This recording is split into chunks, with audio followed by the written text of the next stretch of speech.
JEE coaching ఎలా ఉంటే బాగుంటుంది ఏంటి అని కొంతమంది నన్ను అడిగారు. సో దీనికి సంబంధించి చెక్ లిస్ట్ ఇన్ఫర్మేషన్ అనేది మీకు అప్డేట్ చేస్తాను. సో దట్ మీ జేఈ కానీ నీట్ కోచింగ్ కానీ ఎక్కడైనా జాయిన్ అవ్వాలి అనుకున్నా ఈ చెక్ లిస్ట్ అనేది ఒకసారి మీరు ముందు పెట్టుకొని రాసుకోండి. సో పేరెంట్స్ అయితే కూడా రాసుకోండి. ఒకవేళ స్టూడెంట్స్ ఈ వీడియో చూస్తూ ఉంటే కూడా జాయిన్ అయ్యే వాళ్ళు డెఫినెట్లీ రాసుకోండి. డెఫినెట్లీ దీనికి సంబంధించి చాలా హెల్ప్ అవుతుంది మీకు. జాయిన్ అయ్యేటప్పుడు ఆ ఇన్స్టిట్యూట్లో ఏదైతే ఇంటర్ విత్ ఐఏఎస్ కానీ లేకపోతే ఇంటర్ విత్ నీట్ కానీ ఇంటర్ విత్ జేఈ కానీ ఇంటర్ విత్ క్లాట్ కానీ ఇలా ఎక్కడ జాయిన్ అవ్వాలనుకున్నా ఈ ఇన్ఫర్మేషన్ అని క్రాస్ వెరిఫై చేసుకోండి. అండ్ ఫస్ట్ థింగ్ వచ్చేసి ఏంటి అంటే ఓన్ ఇంటర్ కాలేజ్ ఉండాలి 100%, ఓన్ హాస్టల్ ఉండాలి, and in house expert faculties ఉండాలి, విచ్ ఈస్ వెరీ ఇంపార్టెంట్. చాలా కోచింగ్ ఇన్స్టిట్యూట్స్ ఢిల్లీ పేరుతో పెద్ద స్కామే జరుగుతుంది ఇక్కడ. ఓకే, ఢిల్లీ నుంచి వచ్చారు పెద్ద పెద్ద ఇన్స్టిట్యూట్లు, ఆ పేర్లు చెప్పుకొని బ్రాండ్ చెప్పుకొని ఫ్రాంచైజ్, ఓన్ హాస్టల్ ఉండదు, ఓన్ ఇంటర్ కాలేజ్ ఉండదు, తర్వాత ఓన్ ఫ్యాకల్టీ ఉండరు, అండ్ తర్వాత వచ్చేసి అలా కాకుండా ఇన్ హౌస్ ఫ్యాకల్టీ ఉంటే బాగుంటుంది. ఎందుకు అనేది నేను మీకు ఆన్గోయింగ్ చెక్ లిస్ట్ చెప్తా ఉంటే అర్థమవుతుంది. సో ఫస్ట్ ఓన్ హాస్టల్ ఉండాలి, ఓన్ ఇంటర్ కాలేజ్ అయి ఉండాలి, expert in house faculty. In house అంటే ఏంటి అంటే అక్కడే అవైలబిలిటీలు ఉండాలి. ఎందుకు అవైలబిలిటీలు ఉండాలి అక్కడే ఇన్ హౌస్ ఫ్యాకల్టీ అని నేను చెప్తున్నాను, మీకు చెప్తాను. తర్వాత స్టడీ హౌస్లో ఏంటి అంటే డౌట్స్ క్లియరెన్స్ టైంలో ఈ ఇన్ హౌస్ ఫ్యాకల్టీ అక్కడే ఉంటే డెఫినెట్లీ జేఎల్స్ అనే వాళ్ళు ఉంటారు. జేఎల్స్ అనే వాళ్ళకి మినిమం నాలెడ్జ్ కూడా ఉండదు. ఏదో ట్యూటర్ లాగా వార్డెన్ లాగా 10,000 12,000 లేకపోతే 15,000 ఇచ్చేసేసి వాళ్ళని ఈ స్టడీ హాల్ని చూసుకోండి, అరే కొత్త బంగారులో ఒక సినిమాలో మినిమం నాలెడ్జ్ కూడా ఉండదు అనమాట ఈ వార్డెన్స్కి జేఎల్కి చాలా వరకు.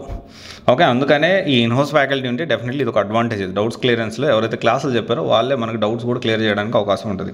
అండ్ తర్వాత వచ్చేసి ఏంటి అంటే ఓన్ హాస్టల్స్ ఉండాలి, అది ఆల్రెడీ మాట్లాడాము.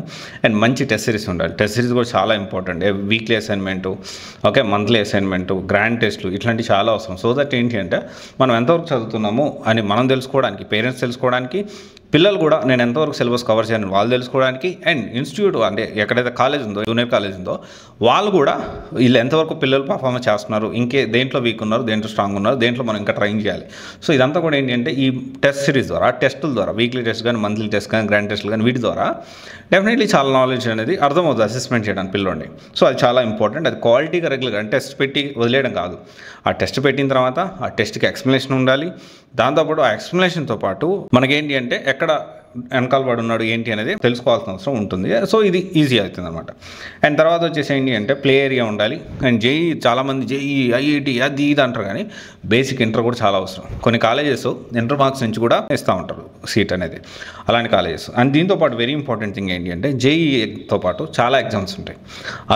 చాలా యూనివర్సిటీస్ ఎగ్జామ్స్ సపరేట్గా కండక్ట్ చేస్తాయి.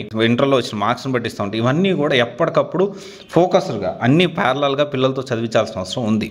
అండ్ ఇవన్నీ అక్కడ ఉన్నాయా లేదా. అండ్ వెరీ ఇంపార్టెంట్ థింగ్ ఏంటి అంటే ఏ పర్టికులర్ బ్రాంచ్ అయితే మీరు జాయిన్ అవుతున్నారో ఆ బ్రాంచ్లో నుంచి ర్యాంక్స్ వచ్చాయా, ఆ బ్రాంచ్లో ఫ్యాకల్టీ ఎవరు, ఆ బ్రాంచ్లో టెస్ట్ సిరీస్ ఎలా జరుగుతాయి, ఆ బ్రాంచ్లో ప్లే ఏరియా ఉందా, ఆ బ్రాంచ్లో మనకి ఇన్ హౌస్ ఫ్యాకల్టీ ఉందా, స్టడీ హౌస్ ప్రాపర్గా కండక్ట్ చేస్తున్నారా లేదా, ఫుడ్ క్వాలిటీ ఉందా లేదా, ఎన్వైర్న్మెంట్ బాగుందా లేదా, కొంచెం మంచి హైజీనిక్గా ఉందా లేదా, ఇవన్నీ కూడా పర్టికులర్ బ్రాంచ్లో మీరు ఎక్కడ బ్రాంచ్ అయితే ఏ బ్రాంచ్ అయితే ఆ బ్రాంచ్ పిల్లల్ని అడిగి తెలుసుకోండి. ప్రీవియస్ పిల్లల్ని అడిగి తెలుసుకొని దాన్ని బట్టి డెసిషన్ తీసుకోండి. అండ్ ఇంకోటి ఈ చెక్ లిస్ట్ అంతా రాసి పెట్టుకోండి.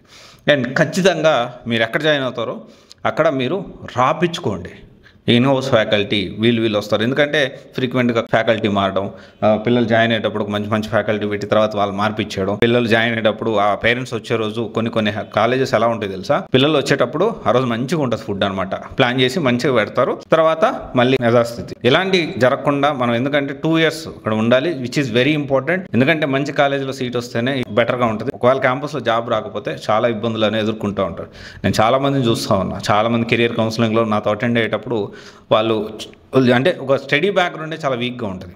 జాయిన్ అయిన కాలేజ్ డెఫినెట్లీ చిన్న కాలేజీల నుంచి సక్సెస్ కారంటే డెఫినెట్లీ సక్సెస్ అవుతారు, కానీ ఎంత మూల్యానికి దానికోసం ఎంత శ్రమించాలి. నేను చిన్న కాలేజ్ నుంచి వచ్చినండి, నేను ఇప్పుడు చాలా రిగ్రెట్ ఫీల్ అవుతుంటే ఒరే మంచి కాలేజ్ నుంచి బయటకు వచ్చింటే కొంచెం డిఫరెంట్గా ఉండేది కదా అని చెప్పి. ఎనీవే ఇది ఒకసారి ఆలోచించండి. Thank you. This is Raj signing off.